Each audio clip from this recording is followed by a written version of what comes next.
I'm Lou, another episode of My Car Story, and we're out here in Scottsdale, Arizona at Cars and Coffee, and as it's wrapping up, well, I couldn't help myself. I saw a car at the end of the parking lot that I went, gotta video that car. So with that being said, I'm gonna go around the troops here. I'm gonna start with Kyle. Kyle, good to see you. Yes. And Haley and Mills Brown, the owner of this car. So I'm gonna grab the camera as I usually do. Now, Kyle, you were involved in the acquisition of this car, and I want to get a few details from you because you're kind of the technical guy here. Absolutely. What kind of car do we have here, Kyle? So here we have a 2016 Porsche GT3 RS. Okay. This color is special because there's only 3 in this color in the world. What color is this? It's called Gelbgrün. It translates from German to English as yellow-green. And actually, doing some research, we found that this is the only one in the United States, 2 are in Europe. One of the other owners has a 911R, which is another rare car like this. He tracks his. He lives in Germany. There's another one in Paris, and this is the only one stateside. So say that color one more time. Gelbgrün. Gelbgrün. Yeah. Thank you. All right. Haley, you're with your dad. What's the reaction when you're driving this car? He hasn't taken it out too many times because it's somewhat new. What do you feel like when you're in this car? Oh, like a superstar. Superhero. Dad, there you go. Superhero. Yeah. All right, Dad, I'm going to grab you for a moment. So why this car out of all the cars in the world? Well, I grew up in the muscle car era, and I kind of went through owning some older Corvettes and some newer Corvettes, and kind of hooked up with Kyle, and he took me over to the dark side about 4 or 5 months ago, and I bought a Turbo S Porsche, and we were looking at the 911 GT3 RS. We made a couple of offers and got close, and I started playing around with the Turbo S, and then this one kind of appeared, and it was a must-have, and I've only driven it 3 times, and 2 of those were from the detail shop back to my garage, and this is the 3rd. So this is the first video for you. Yeah, I mean it's here it is. Let's go right to the car. So come on with me. So we've got the Porsche GT3, was it RS? All these initials, oh my gosh, and look at the color of this car. And we're almost semi-thankful that it's a somewhat cloudy day because this car's color, boy, fortunately you just never see this thing coming down the street. I mean, Stevie Wonder can see this car coming down the street. Holy crap. So now that you've officially, and I'm quoting you, gone over to the dark side, to the Porsches versus the muscle cars, what's it like? I mean, well, it's nirvana. I mean, this stuff is sophisticated. For a rookie like me, they as long as you keep the electronics on, they go dead straight, and they're just a completely different experience. And besides the way that they look, it's a 9,000 RPM normally aspirated engine, 500 horsepower, 325 tires on the rear, 325 tires on the rear. I mean, if you look at them, they look like drag slicks. Let's. Want to pop the hood? We're going to pop the engine compartment. Let's take a look at the interior. The interior has some interesting options. I've never seen carbon fiber floor mats before, but if you take a picture of those, they're a pretty interesting option. Of course, it's a $720 option for floor mats. Wow. The 489, is that the serial number of this car? No, that was the match. That was the number of the 918 that enabled the first owner of this car, who was Graham Rahal, to. That was the matching number of the 918 that got him this car. Wow. So formerly his car? For 15 miles. For 15 miles. Okay. And versus the muscle car, you had the last muscle car, the clock works. Yeah. Well, so let's do this. I want you to, we are going to take a look at the engine compartment, so let's pop that. Go ahead. And I want you to start it, I want to look over your shoulder, because it looks like a little bit like a computer game in there. And with the hood up, I've got to show that. Okay. Because that's a great looking stance too. And the only downside to the muscle car versus this You can't see anything. is this. Yeah. But You see carbon fiber, and I think this car has a magnesium hood. It's got carbon fiber fenders, carbon fiber front end.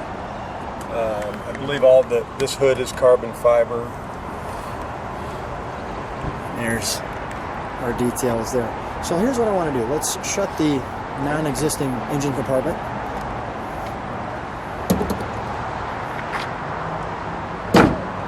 Kind of like the muscle car, you still got to give it a slam, right? So Yeah, you always wonder how hard you're supposed to slam any of this stuff. I get the feeling all this stuff won't break for some reason. Carbon fiber won't, but it's so light it feels like it might. Yeah, it feels like a potato chip, right. Yeah, I'm still trying to work my way through that. All right, let's start it up.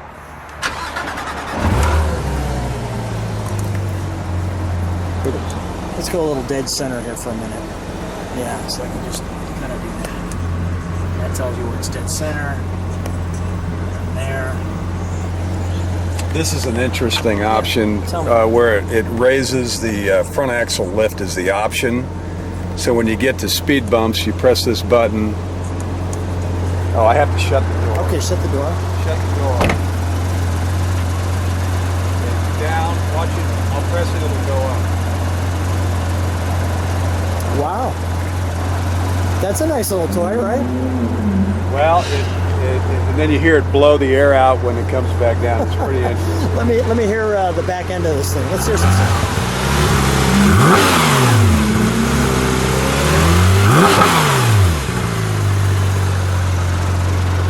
Oh, this is a smooth little run around the track, isn't What's it? an interesting sound is through the air intakes. When I rev it up, you can hear the air suck into the induction system. So In here? Yeah, you put the sound right there. Oh yeah, you can hear that. That was good. Well, Mills, let's shut it down. I'm going to have you stand with your daughter. Come on in here, Haley. Kyle, jump on in. Kyle, you brought him over to the dark side, but he can't be happier, I'll tell you that. No, once I'm here, I'm not sure where I go, but it was a big jump for a guy like me that was an American car guy, but I couldn't be any happier. This is a very cool car. Guys, thanks for being on My Car Story. Hey, thank you. Thank you. Thank you. All right. Anything I need to know about this car before we jump in it? Well, it's going to be a little bit louder than a stock one because it has a set of Dundon long tube headers on it. It just makes these naturally aspirated Porsche motors sound like you can't believe. Give me one rev.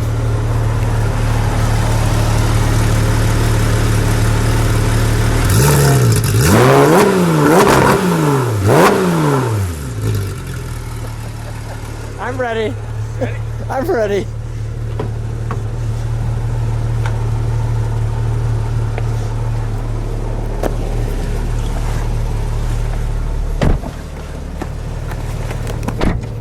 Okay. All right, Mills, same rule that I have with everybody when I jump in their car.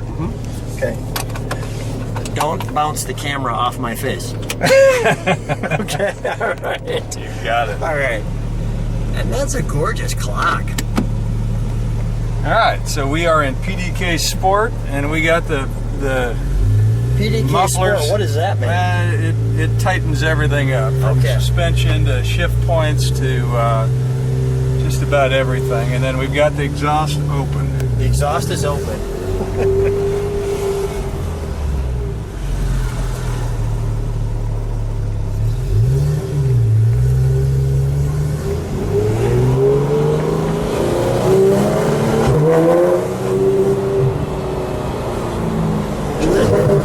Hard to not have a smile on your face. And one thing to notice on this, I had a Turbo S Coupe with a PDK, but this is called a PDK Lite. Okay. And like in the Turbo S, when you take your foot off the brake, the clutches would engage. This is almost like a manual transmission where it doesn't move. I'm in gear and it doesn't move, and then when you give it throttle, All of a sudden it starts to go. Starts to go. Okay, that's good to know.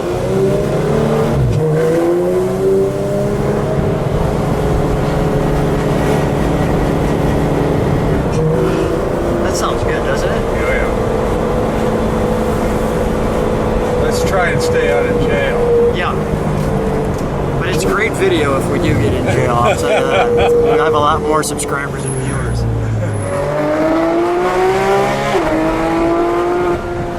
That's Fun. Those are kind of quick shifts at 8,000. There's no, you know, we'll do one at 8,800. Okay. But and the gearing in this thing is really short in first gear, so the car launches really, really hard for a 500 horsepower, normally aspirated two-wheel drive car. It's pretty amazing. Lots of carbon fiber here.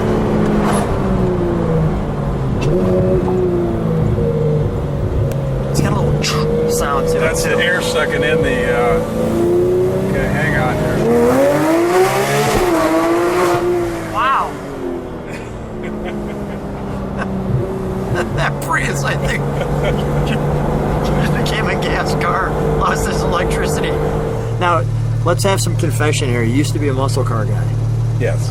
So, what converted you over to a Porsche? Well, I think when we talked last time, you know, the Z06s and ZR1 Corvettes I had, it just seemed like they were always trying to hurt you.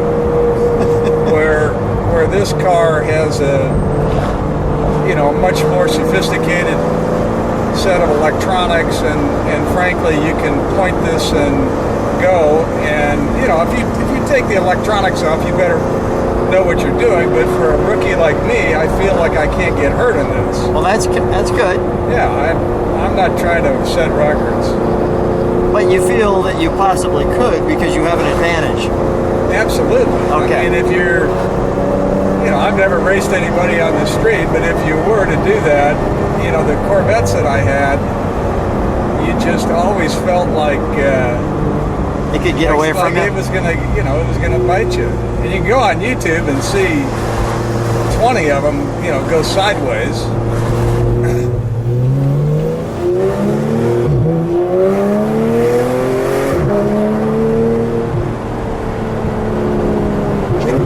Yeah, that sounds good.